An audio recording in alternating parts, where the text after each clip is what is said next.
Welcome to the Mind Games podcast. Today we are joined by a mate of mine that I've connected with over the past few months. He's worked in all sorts of sports media, from Triple M to now being a co-owner of the Buy Round. This is a giggle. Charlie White, enjoy. Hello and welcome to the Buy Round podcast. I'm your host, James Graham, and I'm joined today by Charlie White. Charlie, how are you? Great to see you as always, Jimmy. Great to be here. How are you, Mitch? You good? I'm good, Charlie. Mate, we're here today filming the Mind Games podcast. We're in your studio. I'm feeling like Jammer. This is You're in his seat as well. I know. It's a pretty cool experience. Much better looking than Jimmy though, mate. I don't know about that. We're much more tan. It's better to go. It's better to get some more tan people in the studio instead of Jimmy always, shining his bright skin in my face. It is bright. Happy. Yeah, it's very bright. I just saw he's just come back from Europe. He was in here before recording an ad. And he's got a more pale while being in England. How's that possible? I didn't think it was possible, but it's happened. He's a great man, Jimmy. Anyway, the couple of times I've met him. Yeah. Mate, once again, thank you very much for this. We connected a little bit ago, and I was actually a guest on yours and James' podcast, The Buy Round. And then stayed in touch a little bit, and you've been great little soundboard, and we've caught up for a couple of coffees, which has been great. And I really appreciate you jumping on. Nah, mate, anytime. Honestly, happy to help. And you did a great job in the round table. We want to do more of those, like the fan round table, we're calling it. But you did a great job. The best, mate. You did the best job. Penrith Panthers. It's a shame. I was hoping they beat Brisbane, in all honesty. I was hoping they won the comp. I thought it was a better story, them going to win 5 in a row, but they fell short. Yeah, unfortunately. Well, that's right. Bounce back this year. Redemption. Yeah, redemption arc. Yeah, that's it. Who's coming in? No one's really coming in for you guys, is there? Nah, but no one's leaving. Exactly. Yeah, and the boys are getting older. So you got your Casey McLeans, your Blaze Tulungi's are all getting a little bit older. So, and I think you saw them in the international games. They really went to a new level, which is cool. Even Blaze Tulungi getting that clutch sideline conversion. Mate. He's guy. He's like our 4th string goal kicker. I know. So good. Who do you support? I'm a Roosters man. Okay. Yeah. Cool. Eastern Suburbs royalty. I guess so. But do you know what though? I'm actually a bit I'm starting to feel more and more out of love with the Roosters. Obviously really close to Brandon Smith. Yep. So true. Didn't love the way that whole thing broke down. But then also I hate how they'll go and buy someone like DCE. When you've got Hugo Savala, who's a great young player, coming through the ranks, why do we need some old player like DCE who hasn't really shown that much in the last couple of years anyway? We sign him to a 1-year deal, and then there's an option for the second year. I'm like, just stick with something that you're building. And Sam Walker's going to be the star of that team moving forward. So why bring in someone like DCE? I don't really get it. Does DCE play 6? I don't know. Yeah, can DCE play 6? That's I just don't. I'm interested to see how it works. But I'm not overly confident as a Roosters fan going next year. I'm also intrigued about with that is DC. I think he took less money to come to the Roosters than the Manly actually ended up offering him. Yeah. I know it was the way it all went about, but I know it's all. If I was a Manly fan, I'd be filthy. Yeah. But then the CEO's obviously lost his job out of it all as well. So it's a mess. That was brilliant. As far as sports media things go, that was the funniest thing ever.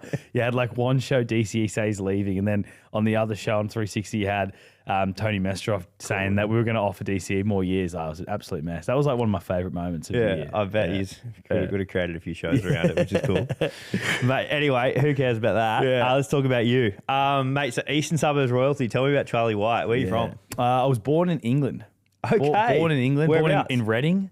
Yeah. Okay. So Reading FC is my football club. Yeah. Born in Reading. Then we moved here when I was 5. My dad got a job over here. Moved and lived in Manly. Yep. So we lived in Manly for the first few years of when we moved over here, and then moved to Paddington halfway through primary school, and then we lived there pretty much for all of high school. Tough gig over there. Tough gig, man. Tough gig. Yeah, it's the mean streets of Paddington. Yeah, I bet. I bet. Sketchy, real sketchy seeds growing up. Happy day. Well, I've done about 10 years in Eastern Suburbs too. It's tough. It's a tough life. Tough life, man. It really is. Really is tough. Yeah, just battled away. Then so went to a school called Rose Bay. Yeah. Which another tough spot. Tough spot, yeah, really tough spot. Public school in the Eastern Suburbs, how do we survive? But yeah, so went there. I actually dropped out of school end of year 10. Okay. So I was a bit of a rat bag in high school. In all honesty, has much changed? I've tried to sort of mature as I grow up, but I was mainly just concerned with drinking and mates and all that sort of stuff when I was young. So I went to TAFE and did my HSC at TAFE, and lived in Eastern Suburbs most of my life, but Happy days. Happy What days, drew yeah. you to, so from the part I know about your sort of stories, started at Triple M, Yeah. sort of progressed through there, and then have now obviously started this with Jimmy. Yeah. But so how did that sort of come about? Journalism. So I was at uni.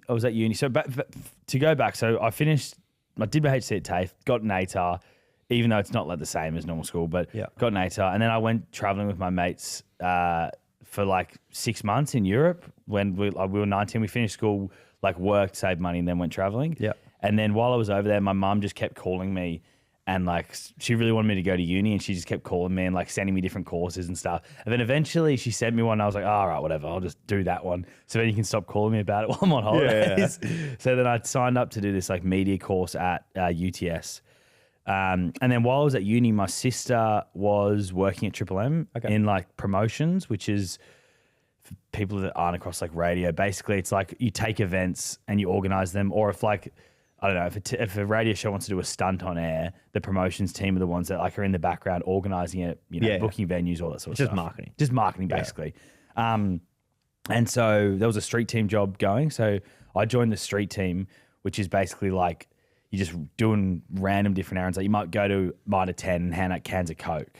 Okay. Like you might go to, Rudy Hill RSL, and there'll be an event there and you're just smiling in Triple M gear, like helping out basically. Like that's like more promotional work. Like the Red Bull, see the Red Bull cars driving around, like that sort of stuff. And then Tom Birmingham was working at Triple M as well. So I did street team for a while. And at the time I was like, it's just a job at uni. I still don't really have any clear idea of what I want to do. But like the one thing that has always been constant, I love sport, like love sport. I just would watch sport all day. Like NBA, then rugby league, cricket. NFL? I'm not an NFL guy. Yeah, okay. Nah, not an NFL guy, unfortunately. Who do you support in the NBA? NBA, I'm Denver Nuggets. Okay. And it's been brilliant. I started supporting them when they were the Thuggets. Yeah. Back in like, Iverson, Mello, Kenyon Martin. We had the best team ever. Like it was amazing. Best to follow and best to play with on 2K. Best to play with on 2K. It was so good. And that's kind of how I felt like it was like playing 2K with my mates. I'm like, I was a big awesome. Mello guy too when I was younger. Mate, I loved Mello. And now we've got Nikola Jokic. Yeah. Which is unbelievable. But what was I saying? I was talking about just you love sport. Love sport. Yeah. So I was working at Triple M, and Tom Birmingham, he was working there as well from Hello Sport. Yep. So, but he went to Europe for a 6-week holiday, and he was producing this like sports evening show that Dan Ganane hosted. Okay. It's on 6 p.m. to 7 p.m. And they said, oh, who likes sport? And my sister, I think, was just around when the producers were talking about it. And she's like, oh, yeah, Charlie loves sport. and then I ended up filling in for him for 6 weeks. And I got there day one, had no idea what producing was, like no idea about any of it all. I hadn't like thought, oh, yeah, this is what I want to do. I know all about it. I've studied, I've learned about it. I've gone to uni. Like it just sort of fell into my lap. And then I did that for 6 weeks, and it went fine. And then when Tom got back, I started working on Matty Johns' breakfast show. Yeah. Because one of their producers got punted. So then like their EP got punted, and then everyone else got promoted. And then I came in as like the junior producer. And then basically for 9 months, I just like sat, watched the show, got coffees, did like whatever, like the bitch work, like whatever you need That's to do, like just printing. Like we were talking about this earlier. Like, how does that work? You sitting there listening to Matty Johns talk shit all day? Mate, it was actually like the best thing ever. It was the best thing ever, and like it was so like cool. And Matty is like the best talent like I've ever come across by far. Like Gemma super funny. Yeah, he would. But I would say to him, I know, I would say to, but he's like super funny. Yeah, like because he can do it all. Like Jimmy's an incredible analytical mind. He's got a good sense of humor and good emotion and all that stuff. But Matty could just like move through the different like styles so smoothly. Like he would be funny, he would be engaged, he'd be a great interviewer. He could, knew something about everything. Like the man is very knowledgeable, not just about rugby league, but about everything. And he was on that Loves breakfast Adidas show. and Oasis too. Yeah, does he? How many times does he tell those stories? Have you heard it? No, I haven't. No. Oh, he tells the origins of Adidas and Puma. Pretty much like every second week on his show, and he talks about Liam Gallagher all the time. Yeah, well, he loved them because I think he actually got Jimmy to interview them when they were here. Well, yeah, or maybe just interview Noel, not both of them because they wouldn't have been together at the time. But he got Jimmy to interview Noel when Noel was here for something. But mate, there was my first show, it was like a naked show. So they'd like done this whole thing where basically Gus Warland, who was kind of like ended up being like the punching bag of the show a little bit. they'd done this whole stitch up basically that they were all going to do the show naked. And then they did the big reveal at like 6:03 a.m. and Gus was the only one naked in the studio. They were all clothed. And like that was the first day. I was like, this is fucking cool. Like, let's go in there. So then, yeah, I did that for like 9 months. And then Tom Birmingham ended up going to work at Macquarie Sports full time. So then I just ended up, I want to do the sports stuff. As much as I loved working on the breakfast show, I couldn't care less about music. Yeah, I like sport. So like I was super interested in all the NRL breaks and everything about the sport. But then the rest of the stuff, I was like, I don't really care much about characters. No, I want to do work in sports media. So yeah. Yeah. Quick question on that. Did you play much sport growing up? I did. I played cricket and rugby league. Who did you play cricket for? I played cricket for Eastern Suburbs. Cool. East Thunder. But like I was a mediocre player. Yeah. Would never have like. Basically, if I got like 30, I'd be happy. If I got 30, I'd be happy. Couple wickets, you know. I excelled in the field. That was where I did my best work as a fielder, and then I kept for a couple years as well. Yeah, cool. But yeah, I would never have got anywhere with it. And then rugby league, I played for the Paddo Tigers, who are gone now. I think you can't. Like, yeah, I googled them the other day. They're gone. But I don't played halfback. Nice. Yeah, but I'm like. Do you know what? I got sick of playing rugby league. I'm like 16. By the time I was like 16 was when I retired from rugby league because, mate, I was still like 50 kilos and I was just getting tackled by like Samoans. Yeah, 110. Yeah, and I was like, this is fucking pointless. Yeah. Why am I doing this? Yeah. Nah, fair. All good. So, yeah, moved into the sports show. Yeah. How long did you do that for? Ended up doing that for a few years. Yep. Yeah, so I think I started that in like 2016, 2017. Yep. Mate, funny story. I should actually tell you this story. I'll go back to because so when Tom Birmingham's show came up, when Tom Birmingham left full time, so when I was working on the Matty John's breakfast show, I was at a bar and I had these producers from Love Island come up to me and say, "Oh, hey, can you come to the meeting with us? We think you might be good for Love Island." I was like, "Oh, all right, whatever." I'd have been 20 at the time, 2015, 20 years old. And I was like, oh, yeah, right, maybe. So I went and had the meeting and I got offered to go on Love Island and I had a contract and everything. So I was and then at the same time, Tom Birmingham left the company. So I got offered his job and I was like, fuck, what am I going to do here? I was like, I didn't really want to do Love Island. I remember my sisters and everyone was like, oh, you got to do this. This would be great. This would be great. And it was the first season of the Australian Love Island. Yeah, okay. And I was like, oh, I don't know. And then I got offered the job and I was like, nah, I'm picking the job. It would be the best decision I've ever made because I would have gone on Love Island as an intruder, been evicted out after like a week. Just stirring shit up. And just me. Because like, fuck, it was so bizarre. I don't even know why. I'm like skinny guy and they're all like jacked juice heads. I'm like, what are you even seeing in me here, guys? What do you even want from me? Probably just like cheeky and carrying on. I must have just been really loose at the pub I was at and just making too much noise. But then thankfully I didn't go on. So like the greatest thing that ever happened to me in my life was not going on Love Island. Yeah, okay. And then did all that and then did that show for a few years. Then things just sort of naturally changed, don't they? Progress. So like MG moved to breakfast and then that show changed up a little bit.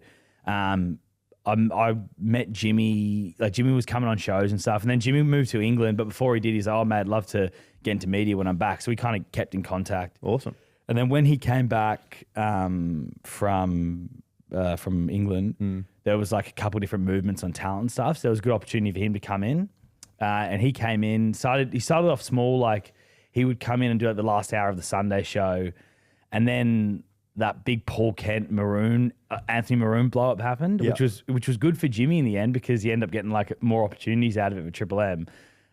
So once that blow up happened, he joined the Sunday show full time and then things sort of grew from there. And then that's how our relationship sort of started. Yeah, awesome. Yeah. Tell me, is it a bit like, not like overwhelming, but like probably cool's the word. Like, is it cool sitting around and going like, these are the guys, like I love sport, love rugby league, these and cricket as well because I think Mark Waugh and stuff come through, don't they? They do, yeah. Triple M, mate. I'm working with Ian Botham. Yeah. So like as an Englishman, like because as a kid I sat with the Barmy Army. My dad would take me to sit with the Barmy Army. So do you support England or Australia? I support England in the cricket. Yeah, I do. Yeah, I know. I do. The so this summer I'm working with Graham Swan. How good's that? Which is so cool, mate. He was like one of my heroes growing up. Like loved him.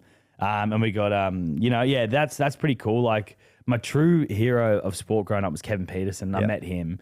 And I was like, yeah, mate, you do pinch yourself. It's weird. It becomes normal really quickly though as well. Like your mind just adapts to it. Agree. Really fast, which is I think like just when they become humanized a little bit. So like from my point of view, like I've got quite a few friends and different things that are reasonably high profile, but like when you sit down and have a beer with them, they're still just a normal bloke like everyone's you're right, normal. right? So like, and mate, athletes are often, especially team sport athletes, are pretty much all great human beings because you don't survive in a group of 30 men or 20 men squad like unless you're a good top human being, because fuckwits get identified really quickly and just 100%. Get kicked out the door. So if that's where the conception that athletes are like bad human beings or, you know, arrogant, it's so false, like so false, because they're in environments where they've basically grown up on teamwork and, you know, being in a team and supporting each other. And like, and high performance environments, like even like we had James Maloney on last week, and like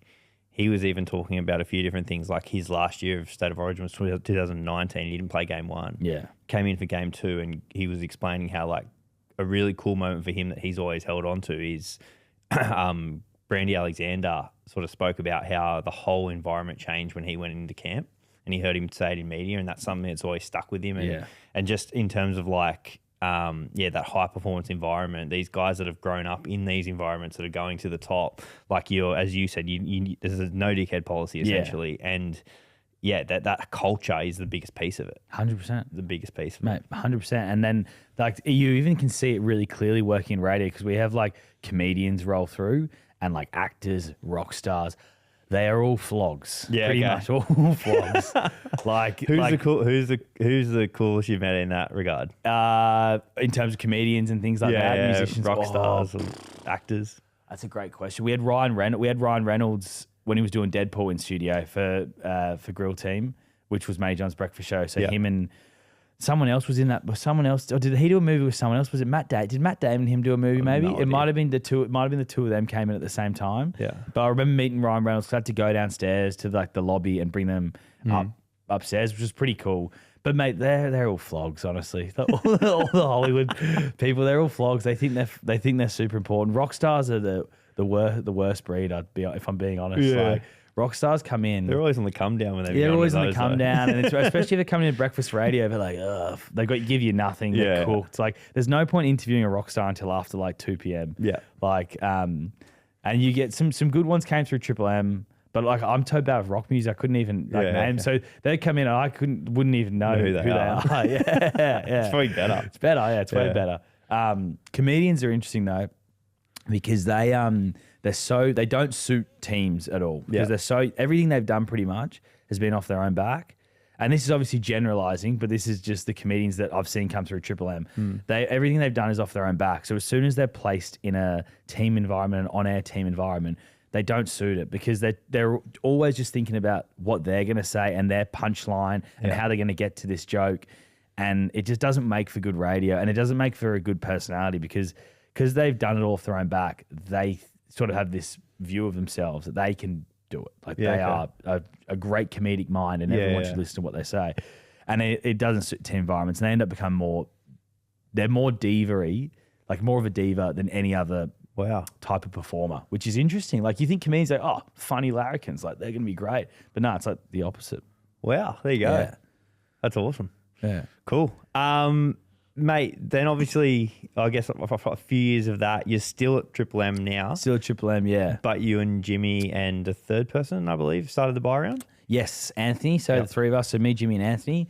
And Anthony's like all the content side, so looks after like all the video, audio, everything, like all content basically, making sure that all looks slick and gets posted everywhere. Is he from Triple M as well? He's from Triple M as well. Yeah, that's how we all started. Because me and him basically worked together for years on the Rush Hour, so MG show, and all Triple M NRL. So we worked together for like 5 years doing all that before started the buy round, or even longer, probably like 6 years before we started the buy round. And then so it was three of us started it. Kind of started.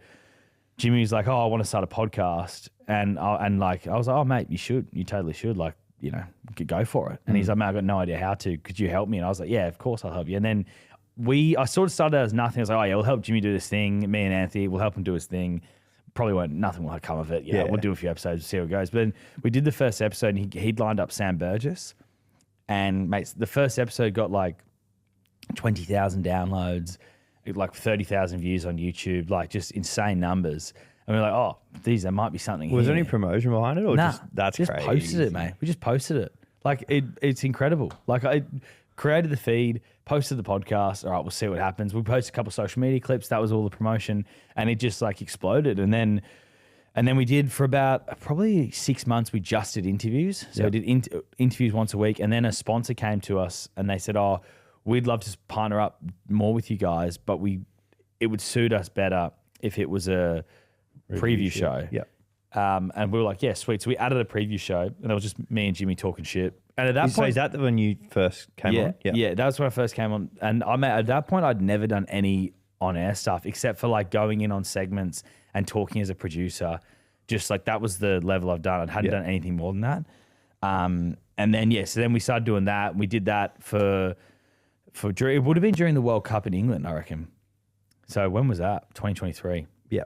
2023, yeah. So we did that during that. And then after it started 2024, we got like a good sponsorship deal with Ladbrokes. That was enough. It's gone so quick then. So quick, man. I know. So it's honestly, it's crazy. It's blown up overnight. Yeah, I know. It's crazy how fast it's gone. Like, yeah. And then, so we got a really good sponsorship deal with Ladbrokes. And then we said, you know what, we can really make something of it. So we got Brandon Smith in. He came in full time, got the studio. Like the first studio we were in, this is way better. Like this is obviously miles ahead of where we're at. Yeah. We were in this little box in Paddington, which had like a flooded alleyway at the back, stunk like shit all the time. There was like mold coming in. Oh, no. It was like we found like the cheapest. Weren't you using Hello Sport? We did. So sorry, we did. We started when we first started, but after we got the Ladbrokes deal, you got your new we one. got our own thing. Yeah. So.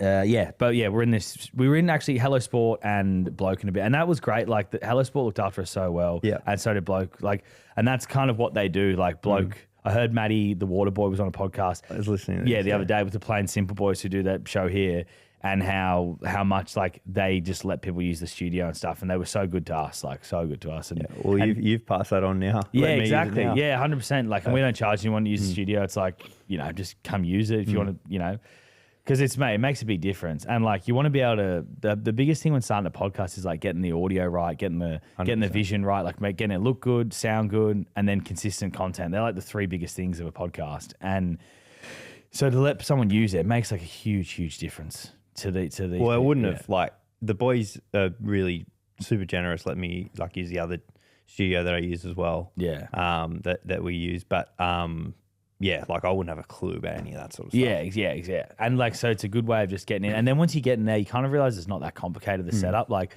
so the setup we're running here is very similar to the setup like the Hello Sport boys run and Bloke in a Bar run. Yeah. And we basically saw how they did it and just recreated it in a different space. But yeah, Tom's always been amazing. Like when we first started, I was calling Tom like constantly because I had a good relationship with him working at Triple M together. Yeah. And he was heaps helpful. Like basically he taught me in the first place like everything about producing because he was the guy who I was filling in for. So I did a few weeks with him to learning about it all and stuff. But yeah, learned so much from him. And then Byron. So Byron, we got a good deal with Ladbrokes. We're able to get our own space, and then it's kind of grown from there. And we just but the thing is, we're always trying to sort of like adapt and do new shows, do different content, because we've interviewed like 130 different NRL personalities now, and so you kind of like, how many more people can we interview? So we've now sort of changed our Sunday show, and we're trying to do like more like evergreen content. We're doing like drafts, fan round tables. Yeah.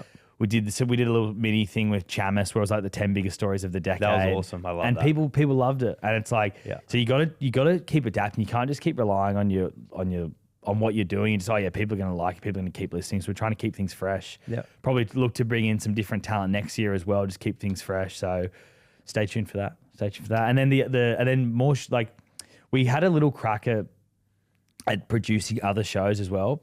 But because we've got so much stuff going on, it's at the moment, it's not the right time to do it. But we're looking at what it looks like if we bring people in full time and then their job is to produce the extra shows and try and sell these extra shows. Because the hardest thing like podcasters deal with, and you just like, we've gotten really lucky because we had a lot of good relationships just from working in the industry with different clients and brands and stuff So we're in a really good position. But most podcasts, like the hardest thing at the start, obviously getting the audience. But then once you got the audience, how do you make money out of it? Yeah. Like, how do you get sponsors to come on board? Because Don't ask me. yeah, because mate, the thing that shits me the most is when someone's listening to a podcast and they go, "Oh, too many ads." So, all right, well, that's the only reason it exists is because of the ads. Like, Yeah. I don't think people understand that. Like, you listening to a podcast does not mean any revenue is given to the podcast. So Spotify's not paying out podcasters, here's $2,000 a week because you've got 200,000 listens. No, it doesn't happen. It's only because of the sponsors you sell off your own back. So that's the hardest thing. So, because we've got those contacts, I do think there's an opportunity for us to help some podcasters do it. But they got it we did it with the Rugby League Journeyman and we connect them with Ladbrokes and help them get a deal for that. But then just became the workload was just too much. Yep. So that's why we want to bring people in. So then we can actually service that properly. Unreal. So that might be the next step for the bar and how it grows and stuff. But, Yeah, cool. It's, That mate, was it's one been- of my next questions. So yeah, that's great. Yeah, so it's been an awesome journey. And like you've seen the studio here. So we probably got room for like another studio in the corner there. Yeah. So we're going to put like maybe like a 2-seater. Couch or something. Yeah, or even like a two chairs, something like that with like a round table. So then you can people can come in there and maybe rent it out as well. Like we might look at doing that down the track. Yeah. Like not rugby league podcast, but like Just random. random people, yeah. And then try and make it, because like if you came and rented this out, you can't really rent this out. It's like very obvious, like a locker room set. Like it's a sports set. Like it's like a rugby league sport. Like you might better make it a bit of theatre dressing or something like that. Make it entertainment podcast, but really it's a sports set. So we're thinking of building like a more generic studio and renting that out. Yeah. But mate, it's been awesome. It's completely changed my life. Like the Byron's completely changed my life. Like even Well, I heard Jimmy giving you a bit of stick the other day about how your previous trips to Europe were backpacking, and this one, the Byron must be playing pretty well. You're staying in some nice places. Staying in some nicer places. Yeah, it has changed my life, and it's been awesome. It's been awesome. And it's changed my life. Like, because basically, and also not just from like financial, but like it's given me a lot more opportunities as well, like on air and stuff. So I wasn't doing anything on air at Triple M.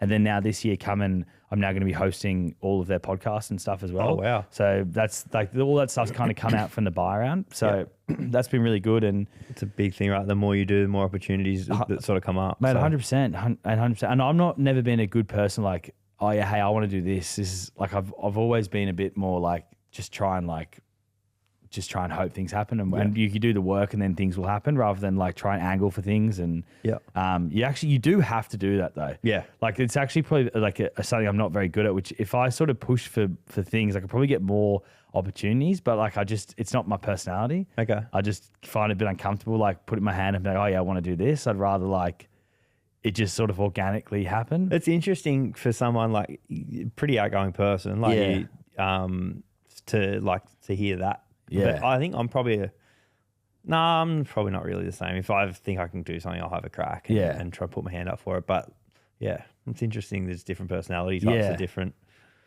I'm ways like of an approaching stuff. extroverted introvert. Yeah. I probably naturally shy. Okay. I'd say. Yeah. But then if I'm around people I feel really comfortable with, I'm like I could be the loudest person. Yeah. You know what I mean? Love it. Yeah. Well, I reckon you must feel pretty comfortable around me because we've been yarning pretty quickly here. So I guess that's awesome. Like off the back of the buy round, is there any sort of who's been your favourite guest you've had through? It's a really good question. A few like stand out. Like it was interesting. Like, and then this is probably not a favourite guest, but Matt Lodge was really interesting to come have in here, and it was the first time he told his version of events. That was really interesting. The guest that means the most to me is probably Todd Carney. Yep. Because at that point you go and have a look at the picture of the first episode we did with him. I saw it. He looks like a different person. He looks a different person. He's about 30 kilos more overweight. He was just coming off the back of like stopping drinking and all that, and he wasn't necessarily in a good place. Now you look at him, he's in an amazing place. Like he's got this job at the Titans, he's working at Triple M, he's doing all these things, and he came in and did the show, and he was brilliant. Like I found it was the most interesting chat ever. I think he's probably the harshest done, like the athlete that was the harshest done. Him and Piercy. Yeah, 100%. Like, mate, you pissed in his own mouth, like, and you're going to sack him for that. I think Ezra Mann, Yeah, I was literally about to say nearly that. kills a family and then is allowed to play. And it's just insane that Todd $800 Carney. Yeah, It's the same with Piercy though. Piercy in a private residence. Yeah. Yes, it was afters and whatever. But Yeah. like at a private residence, had the dog. I don't condone it. It's not great. It's an embarrassing moment for him. Yeah. He admits that. But it was 130 grand or something in like 12 I weeks. know. Like I don't care if you're on $1 million or if you're on 100 grand. 130 grand is still 130 A grand. lot of money. It's a lot of money. It's crazy, especially for rugby league players who like, he's on $1 million, but like you got 10 years. Yeah, it's a huge fine. And Todd like openly says that the Byron interview changed his life. Because after he did that interview, a lot of people reached out to him. A lot of opportunities sort of started to come from that. Obviously, after doing that, I sort of realised how good a speaker he was. So I got him involved in Triple M and doing footy calls and stuff like that. So that is the guest that means the most because it actually had like a huge impact on his life. And it kind of made us realise like, this actually can make a really big difference to people when something like that would happen to Todd Carney, it was just it sort of made everything feel a lot deeper than it was. Like on the first, it's just podcast, good chat. Like, but then when that changed his life, and now look at where he is now, like that's pretty powerful. Absolutely. Yeah, that's unreal. Love that. That's crowd. Yeah, sick. Cool. Then I guess off the back of that, who's your dream guest? Mate, I'd love to get so Jimmy is a huge Carl Pilkington, Ricky Gervais fan. Yeah, okay. So when I was in London, I saw Ricky Gervais do stand-up lives. They're hilarious. Like if we could get Jimmy sitting down with Ricky Gervais, that would be the best thing ever. He would be frothing. I think Jimmy would just like combust. I don't know if he'd be able to do it. He'd be shaking the whole time, but that would be the best. He'd be the best guest to have on. Would it happen? No. Who's like a realistic guest? A realistic guest. I'd love to get V'landys in here. I think V'landys would be good to chat to. Yeah, wow. Super interesting guy, obviously, and doing so much for the game and good ideas. And it'd be good to like pick his brain in a podcast environment. We've never had him on. Yeah. Has he done any before? He's done a couple. He did Hello Sport a few years back. Did he? Yeah. He did Hello Sport a few years back. But no, he doesn't do a lot. He does a lot of like the mainstream media. Yeah, of course. But yeah, he'd be one that'd be good to get. Yeah, sick. What about you? Have you got a dream guest? Achievable. I'll say Ivan Cleary. Yeah. He'd be maybe not achievable, but definitely achievable. Yeah. He'd be super interesting to hear. Yeah, I think probably not achievable would be Johnny Manziel. Yeah, nice. Yeah, Johnny Football. Have you seen the doco on Netflix? It's the best. Untold. Yeah, so good, mate. So good. I love characters like that. Yeah, like flawed characters are like my favorite athletes. My favorite I was watching the Dallas Cowboys documentary, and Jerry Jones said flawed characters are his favorite role models. Yeah, and I think that's a really great line. And I think I prefer people who go through the ups and downs and make mistakes because it's more human. Well, mate, he's lived the top of the top stereotypical college lifestyle. Yeah, like he was a proper rock star, not getting paid for it. Yeah, like the NCAA and different things were making, like Texas A&M were making squillions off him. Yeah, literally off a number 2 jersey. Yeah, and he was like on over the table making nothing. Yeah, well, it's probably why the laws have they changed it now. Like a lot of it would be because Johnny Manziel was so 100% ripped off, and then his career didn't quite. I was so excited, like I'm not an NFL guy, but Johnny Manziel piqued my interest because he had this swagger. The and Cowboys needed to take him. Yeah, I know. Such a sliding doors moment if they took him in that draft or any state in Texas. Like I just think. Yeah, it's a completely different story. 100%. He goes to the Browns, shit organization. Yeah, didn't want to be there. He was talking about he was just going bendering and whatever, and apparently still loves it. So my absolute hero. Well, yeah, he looks like he because I like a lot of that golf YouTube stuff. And he's like, I watched Bob does sports. Yeah. I watched them do stuff with Johnny Manziel, and you can tell he's like. Sounds hungover. He's talking about being at Drake's party and he's smoking cigars. Like he might be vaguely stoned during that that round. Yeah, so he still loves it. Yeah, love it. But yeah, that would be a cool thing too because he's a gun golfer as well. So I love my golf. So yeah, nice. It'd be awesome to yarn about that, mate. With like this, and obviously you're still managing, you're still working at Triple M, and you explained you've sort of taken a bit more of a senior role. How do you manage your time, and how do you manage not burning yourself out? Yeah, it's I probably not that well at times, not that well. So I still probably drink way too much as well. I probably still drink way too much. So that doesn't help with because during the footy season, my days are pretty busy, and because it's like bouncing around doing Triple M Borough, and you're there for a few hours and you're here for a few hours, and you kind of scramble. Like my calendar's become really important to me, which is like so lame. Yeah. But like I have to like put stuff in my calendar, otherwise I forget about it because it's just got too much going on. But then sometimes I find like I'll be absolute scrambled during the week trying to like figure out where to go. And I probably was managing it really poorly and focusing too much on work. And then it almost like ended my relationship where it's like I was just so busy, like not thinking about relationship at all, just like more focusing on work and everything. But then now it's because it's been this hectic for a few years now. I've gotten on top of it a bit more, and like I can know like how to manage it, and I know like you got to say no to certain things. You can't just say yes to everything because you're just gonna burn yourself out. And then it's probably more something I need to work on for this year, coming is not drinking as much because I'll have a really busy work schedule, and then I'll get to Friday, and then you want to have that release, 100%, and then so you have that release, and then super hungover Saturday, and then I work weekends, so then I'm going to work Sundays hungover, working hungover. So part of that's good because you can push through it. Yeah. But it affects you. It affects your brain. It makes you more stressed. So so in other words, I'm not handling it very well at times. Yeah, okay. But mate, it's not that bad. And then you get this time of the year, which is pretty chill. I've just been in Europe for a month, like.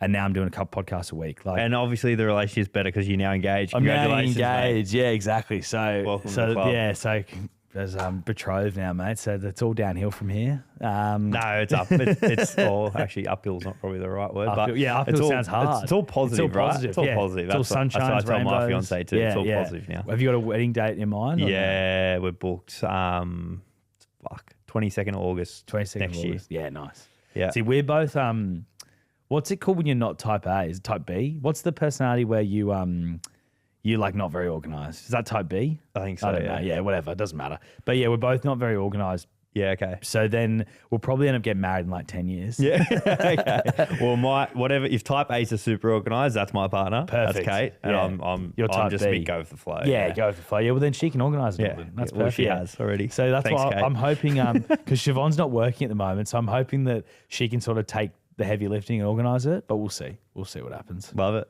Love it. You're just the sugar daddy. It's just sugar daddy at the moment. Yeah, just keeping the lights on. Keeping the lights on. How good, mate. With like, what do you think success looks like for you going forward now? Yeah, I reckon what it has changed a lot for me in the last like 12 months or so, because I started at the start of this year. I wasn't really doing much on air for Triple M.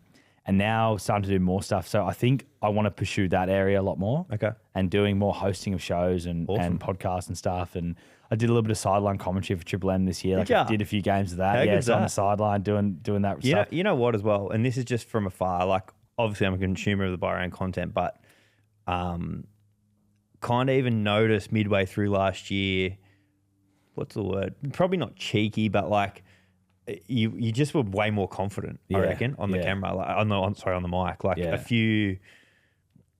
Just probably more ready to have an opinion, more like a bit more outgoing and different things, and it was. I actually genuinely noticed it. Yeah, it's interesting. Yeah, it's interesting. Like that's just like probably happened organically. I haven't even realized it. Because sometimes you get sucked into you just having a chat. Yeah. And like, I think because of maybe getting more comfortable on like the microphone talking. You're probably confident here too. Yeah. And also you forget you're necessarily podcasting, just like you're talking to Jimmy and like with good mates. So it's like, then you'll say something. But then I won't even realize I've said anything. I leave here not thinking about anything. And then the podcast gets posted and there'll be like 1,000 comments hammering me. And I'm like, oh, fuck. What are they hammering you? What did I even say? Do they hammer you much in there? Oh, heaps, man. I get bagged all the time, but who cares? Yeah. Bag me if you want. I couldn't care less. If you want to bag me, like bag me. It's also fair enough. Like if I've said something if I've said something opinionated, you should be able to bag me because I've said something that's opinionated. Like, who am I to say anything that's opinionated? Yeah. But also, it probably means I've said something that's like semi-controversialist. So if you do disagree with it, you're entitled to hammer me. Have you got any examples of something you said that people have hammered you on? What did I say? I mean, I said something. I said, like, just for the most recent podcast, I kind of got the memory of a goldfish. I sort of forget everything I said. But I said on the most recent one we've just done that the NRL should chuck in $1 million to keep Payne Haas. So outside of the salary cap, they should chuck in $1 million to keep him. And everyone basically hammered me for that because the salary cap rule. Then every other player is going to come out and say they want this. But I actually stand by what I said because Payne Haas is a different beast. Yeah. You know, if no offense, Jacob Preston, Winston Neville will have conniptions about me saying this. If Jacob Preston comes out and says, "Oh, no, I'm going to R360," sweet, go, bro. Go. It doesn't matter. But Payne Haas is the best front row in the game by a fair way as well. The gap from him to second is massive. Like, he's, in my opinion, one of the most influential players in the game, and I think a lot of people would agree. He's the kind of guy you would do this for. Nathan Cleary, you would do this for. We're not talking about mid-tier guys. We know when a player comes up, and he's like, even if Kalen Ponga came up and said, "I'm going to go R360," I think everyone would say, "Yeah, go, mate. That's fine." But like, Payne Haas is the kind of player that you should try and keep, and there's enough money there in the game where you could do something like that. So should we do it? In my opinion, we should. Well, I think it's almost just the ball's in the NRL's court. Like, the amount of profit, I don't know the exact numbers, so don't quote me on it, but the amount of profit the game's made the last few years, like, just put the salary cap up. Like, I know. There's so much money there. Yeah, there is so much money in the game. So, like, to keep someone like Payne Haas, I think he's going to go anyway. Yeah. Like, it's just too hard for him to compete because it's a $2 million offer. It's crazy. He can base himself in a tax haven. So really that's like a $6 million salary here, basically. So, yeah, it's crazy. That's insane. Yeah. And then I think other things, like I think I said Adam O'Brien should be sacked this year or something along those lines. Like, it's time for nice to move on from Adam O'Brien. I remember there was a few giving it to the Dogs, which was hilarious. Dogs, yeah. Jimmy and I had a big back and forth over Lockie Galvin. Yeah, part of that was me just like, oh, let's wind Jimmy up here. Because, like, and mate, to be fair, like, everything I said, kind of true. Totally agreed with everything you said, mate. Kind of true. So, like, I stand by that. Like, everything I say, I stand by. But yeah, like, Adam O'Brien did get sacked as well. He did. Yeah. Like, Lockie Galvin probably wasn't the best buy for the Dogs at the time. No. I don't get why they couldn't just buy him and keep him in reserve grade, though. I still don't understand why that was such a blasphemous thing to say. I don't understand why they couldn't just bring him in this year. Yeah. Like, he wanted out. Like, mate, you've signed a contract. Yeah, exactly. Play the year out with the Tigers. Tigers would have been happy to keep him. Like, maybe they wouldn't have been. It wouldn't have made a difference anyway. No, exactly. They overachieved as it was. Yeah, 100%.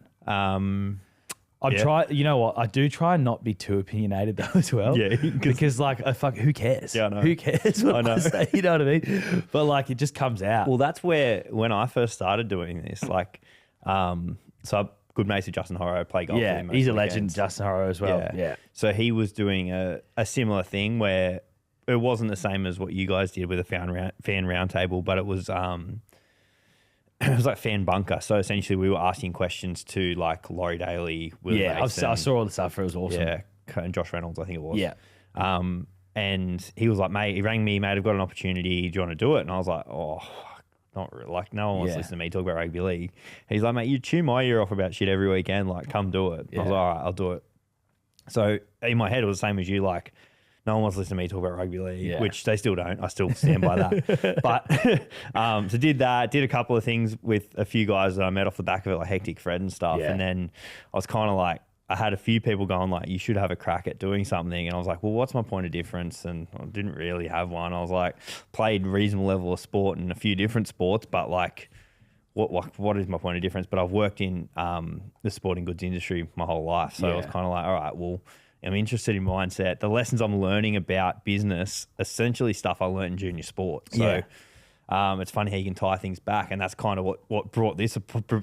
But I'm still very cautious about what I say in terms of 100%. I try not to be too opinionated, but then it's also like if it's just me and Jimmy doing a podcast, it's just the two of us. Like it's probably more entertaining and more. Like, even if you don't agree with what I'm saying, like, oh, fuck, who cares what Charlie says? Yeah. It's probably, I'm just presenting the other side as well of what Jimmy thinks. So 100%. It's just like the other side. So some people listening might think that. But I do need to try to be less opinionated. That's so good. The only thing I sort of draw a line on is I'm not going to bag a player on camera. Yeah. That's like, who am I to? Yeah. And I don't think I've done that. I think I've more, maybe, to be fair, maybe I said the Dylan Brown contract was could be. See, I've from ball one disagreed with this. I reckon it's a good deal. Well, mate, it's looking like a good deal now. Well, I'm looking like a genius now. But my thought process was, defense is first. First things first. Defense is 50% of the game. Yeah, he's probably the best defensive half in the comp. He's up there, top true. 3 or 4. Yeah.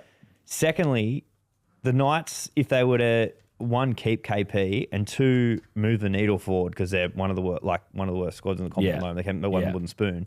Needed to make a splash. Yeah. They needed to make a move. Thirdly, it's a 10-year deal. I know there's ratchet clauses that it can go up to 1.4, but in 10 years' time, Isaiah Katoa is going to be on 2.2. Yeah. So if Dylan Brown turns into the half they are buying him to be, it's actually going to be an all right deal in 5 years' time. Yeah. Maybe for the next 4 years, it might be overpaid. Yeah. But if the salary cap goes to 20 million, like R360 is going to make it. Like mate, it's true. Like it probably is going to turn into a good deal now. Yeah. The only thing I'll say though is, can he recreate what he was doing with New Zealand at the Knights? Because their pack is probably going to be one of the worst in the comp. If once you put it up against everyone else, they're gonna have one of the worst packs in the comp. And you can tell when things are rolling, he's the perfect half because he's just got such a good running game, and and he's just a smart footy player as well. He's got great, ad-lib abilities, and I hope it goes well, but I worry that it won't go well, and it won't actually be his fault. Yeah. It will be the fault of the fact that he is coming off the back of a pack that's doing nothing. Like, that's going to be the reality. Agree. But 1.3 might not be that much. And I don't think there is ratchet clauses. I think it's just a flat 1.3. So in 10 years' time, mate, he could be like underpaid. Yeah, significantly exactly. underpaid. Yeah. So that's what I mean. I could be wrong about that, but I think there's no ratchet clauses in it. Yeah, okay. Well, even if there is, I don't think you can go higher than 1.4. Yeah, so okay. that was what the rumor was. Cool. But, but you had Chris Orr in. We did, yeah, That's we cool. did. So he did. I don't know if he went to school, but Gavin, his brother, who he works with, him and my old man actually grew up playing footy together because they're from Dubbo. Oh, sick. Yeah, nice. They're from Dubbo. So, yeah, I've known Gav a long time. Yeah. So that was cool listening to that interview. And I think you mentioned that was one of your favorites. Yeah, I love right? it, mate, because I love the like the business side of everything. So like for me, agents, like I love it. Like me too. Jerry Maguire is one of my favorite movies. Yeah. Like in another life. Have you thought about going down that angle? I have. Who hasn't thought about that? I know. Especially then when I started doing all the sponsorship deals for the bar, and I was like, oh yeah, maybe I could do this. Like, and then also doing all the talent deals at Triple M. So that's one of my roles there. Yeah, I'm trying to sort of do maybe less of that as the years go on, to step back from that sort of stuff. But I do a lot of the talent deals, so sign guys, bring guys in, bring new talent in. But doing all those deals, like it's pretty fun as well. Like when you get stuff sorted, like it's pretty exciting. So yeah, I've thought about it. I just I don't know. You can't do everything, can you? No. You got to pick something. You got to pick a lane, sort of stick to it. And if I like at the moment, it's not something I'd be interested in doing at the moment. Yeah. Okay. But maybe down the track, like for sure, because I love the business side of sport. Like, yeah, I love all that stuff. Might be running the NRL one day. Yeah, Michael Chamis, mate. I'll just follow Michael Chamis, head of football. Like that's like GM. Is that happening? Yeah, I don't know if it's going to happen. I doubt it. I think he's pretty happy at Channel 9.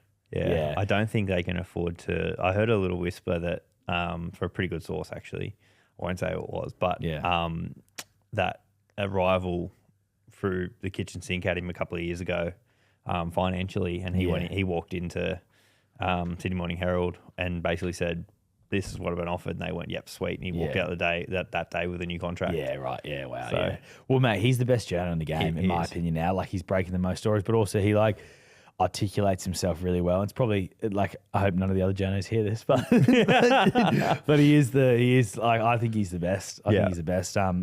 We're hopefully doing some stuff with him at the bar next year as well. Awesome. So that'd be cool. But mate, Perth Bears tried to get him as well. And I can say this story because Andrew Webster's broken it in the story. But we did I don't know if you saw we did the Perth Bears roster. So we as a podcast, me, Chammy and Jimmy basically sat in here as if we were in a boardroom and filled out the 30-man roster with realistic salaries, adhering to the salary cap. And Chamis came in with like 50 pages of paper and notes and stuff. And I was like, wow. Were you off the dome? Done a lot of prep. He's done a lot of prep. I was like, I'd done a little bit of research. I had like top 5 available players in each position. And then I'm like, all right, he's done a lot of research. So then when he'd done that much research, like I kind of came and I was like, all right, yeah, we'll sort of lean on him. Yeah. And then after the podcast, I was like, mate, you've done some research. Geez, 50 pages. What's that? Like, that's good on you. Like, well done. And he's like, yeah, well, I was nearly going to be the Perth Bears GM. So that's why I've got all this research. So Perth Bears, he had a conversation with Perth Bears to become their like general manager. So he nearly did that. So I think that does interest him a little bit, the game side of it, because I know he loves all that business side of things as well. But I think at the moment he's happy doing what he's doing. Yeah. Like he gets paid probably really well and it's like, he's found it, like he's found his niche and he's just breaking stories and doing such a good job of it. So I think for now he's staying in media. I think everyone loves him too, and he's not a journo that's gonna he's not clickbaity. He's not gonna throw someone under a bus. He kind of, if a story's fair, he'll say it fair. Yeah. And yes, it may upset a certain person, but if is the story fair? Yeah. Exactly. And that's their job at the end of the day. And you can't begrudge them for it. Exactly. Everyone's got to do their job for what it is. The whole thing about it, the reason they get paid so much coin is a byproduct of the media. Yeah, exactly. 100%. So. And the media, the rugby league media is a circus. And it's a circus that is actually helps ratings. It is what do they call it? Soap opera for it's like you need clubs like the Bulldogs just to be a meme. 100%. The Tigers, the gift that keeps on giving. Yeah. Everyone. What about they got the buy again? I know. That's round one. It's so annoying. As a fan, round one buy is an absolute killer. You got to wait 5-6 months if you're a Tigers fan every year anyway because you don't play finals. Yeah. Mate, the Lockie Galvin story, that, I got so sick of talking about Lockie Galvin, and it eventually got overdone. It just got overdone. But at the start, it was the highest rating stuff that we've ever done. Everything we posted about it would get 25,000 listens on the podcast. It was just huge. People, there was so much engagement for it. That's why the game needs to lean into drama. Because Andrew Johns at the time spoke about what a circus the player movement thing is, and it's not good. But it is good. It's more people are watching the shows. More people are engaging with it. More people want to find out what's happening. So the drama around the game is really important. And because if we didn't have that, you look at I work on cricket as well. There's no drama. No, it's the journos for cricket. They sit there with their shoes off in the press box, eating nice lunches and writing happy articles about all the things. And it's it doesn't necessarily cricket's lucky because it's just zoomed in on. It's the only sport in the summer, but it could get even bigger and bigger if there was drama around the game. I think everyone wants what the AFL has, the trade window for NRL, but I don't think I think the system we have is way better. Think about how many great stories we got mid-season. We had Dylan Brown, we had Cheese, we had DCE, we had Lockie Galvin. There's more of those big player movements things that have happened. Whereas AFL gets that 4-week period after the season. We get it all year round. Yeah. And it helps give the shows things to talk about, and it helps ratings. And, the only downside of it is for fans when their player signs for another club and they have to watch them play with them for the rest of the year. Yeah, but true. I think fans are used to that by now as well for their club. I know I am. When a player leaves the Roosters, doesn't happen very often unless they're pushed out. Yeah. But I love the setup we've got. And I think it actually helps the game. AFL, they go through so many lulls of what are we going to talk about in the show though? What are we going to talk about? Yeah. This guy's going to the judiciary. We don't even care about judiciary stories anymore. No. There's so much other more interesting stuff going on. I know. It's interesting. It's funny. That just jogged my memory. Remember a few years ago, Ryan Madison got 3-game suspension. Yeah, 3-game suspension or a 2-grand fine. He was on the huck, 600 grand or something. Yeah, and he took the 3 games. Crazy. Missed the first 2 games of the season as well. It was insane. Jimmy, that was one of the most fired up Jimmy's been about anything. I was like, mate, did you see Ryan Madison? I called him. I was like, did you see what Ryan Madison was about to do a podcast? He's like, what? And he could not believe it. Could not believe it. Because that makes you always see the fines come through, but I wonder, are they suspended fines? Do they even pay them? Yeah, I think it can change club to club. Yeah, okay. Yeah, because that's why I asked Jimmy. I was like, do you pay your fines? And he's like, it just depends. Sometimes the club will pay it for you, sometimes they won't. And it probably, it was probably just a standoff. The club didn't want to pay it. But. Yeah, but mate, if you're Ryan Madison, you got to fucking pay the fine. Yeah, 100%. It's crazy, without a doubt. And that was the start of his downfall a bit in the NRL. You look after that, he's not really done much since on the field, and then he's had he's sort of been trying to push out the Eels sent to England, and they're trying to get rid of him as we speak. I don't know when this podcast comes out, but who knows? He could be gone in the next couple of weeks out of Parramatta. This will be Sunday, but I'm probably not done by then. Yeah,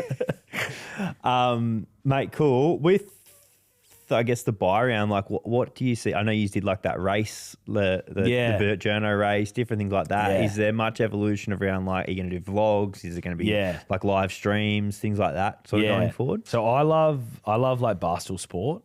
And like one thing they've got going on at the moment is like the Content Creator Classic golf, like which is a golf tournament. So good. So it's kind of like the media sprint's kind of like a spin-off. What was that? Count me in if you play 100%, mate, 100%. But the media sprint was basically like kind of that was the most random thing ever that came up. I literally just said it on the podcast as a like just GNR, and then like it actually became a thing.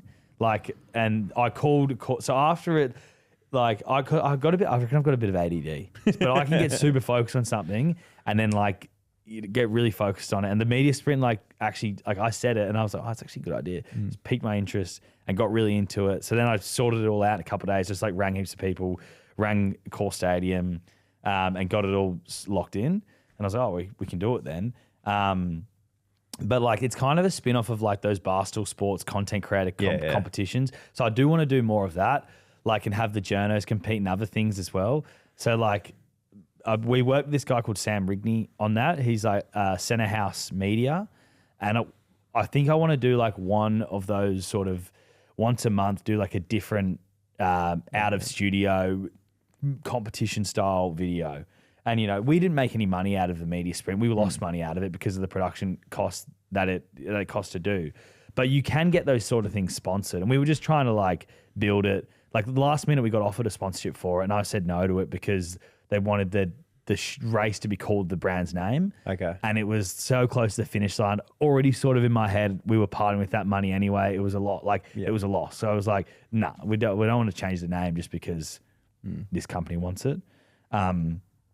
But I reckon they're very sponsorable, those things as well. You saw the engagement. It was like, got 60,000 views on YouTube, the video. That's crazy. And it had like millions and millions of views on all the different stuff that the Hello Sport guys posted, that we posted.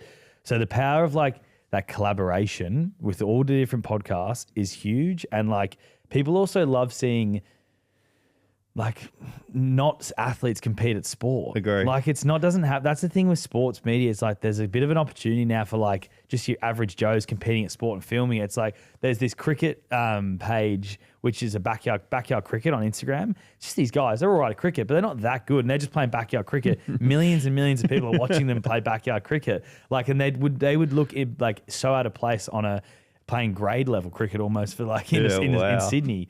Like, but I think there's an opportunity there to keep doing stuff like that. So like now I'm starting to think, oh, do we get the journos together and have a darts night where they verse each other in darts and we film it and do something like that? Because man, I tried to get a rugby league darts night off at the start of the year, but basically we needed 500 grand sponsorship to break even. Wow. Yeah, that's how expensive some of those live big events are. And I was like, mate, there's no way we could get that. That's to break even. I'm like, it's way too much of a risk.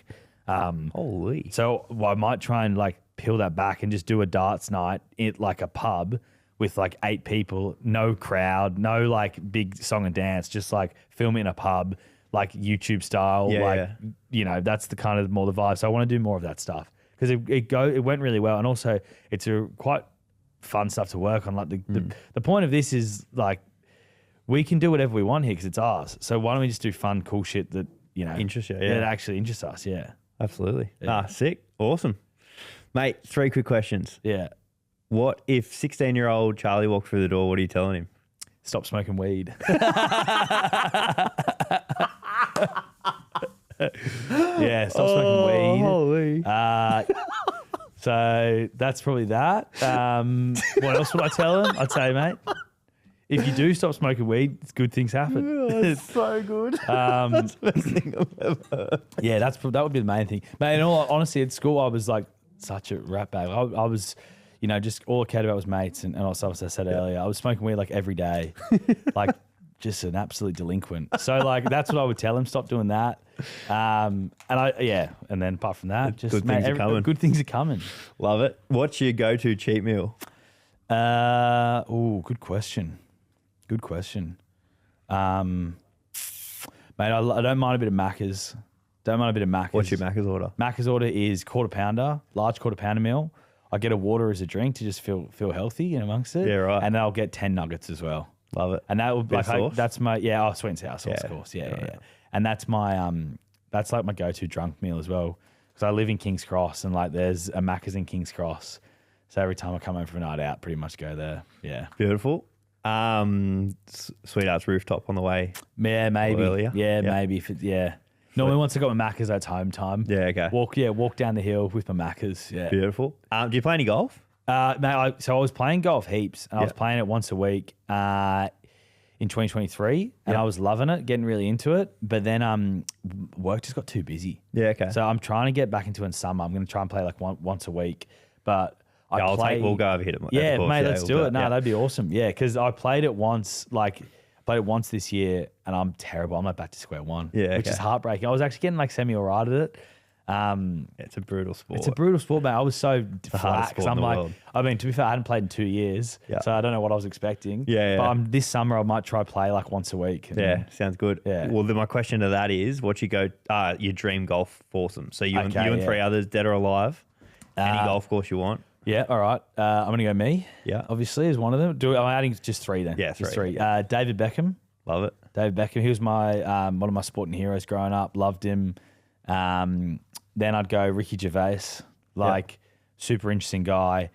And then, then I'd probably go Nikola Jokic, but he's probably a real boring bastard. Yeah. Like, you don't want to get much out of him. So then, do I want Michael Jordan? Who would just be a bit... No, do you know what? I'm going to go Nikola Jokic. Okay. Like, I love him. I love him, what he's done for the Denver Nuggets. So Denver Nuggets going to win the title this year. Yeah, I'll go him. And, he's actually less intimidating than Michael Jordan. Like, taking a goal swing in front of Michael Jordan would be rattled. Yeah, be rattled. And then me and Nikola Jokic might bond because the two Englishmen are talking a lot. And then, we're just bonding. So, yeah, that's my foursome. Mate, love it. Yeah. Mate, I really appreciate this. Really appreciate you letting us use the studio. And, mate, we'll catch up again soon. Cheers. Mate. Thanks, Sounds Charlie. good, mate. Sounds good.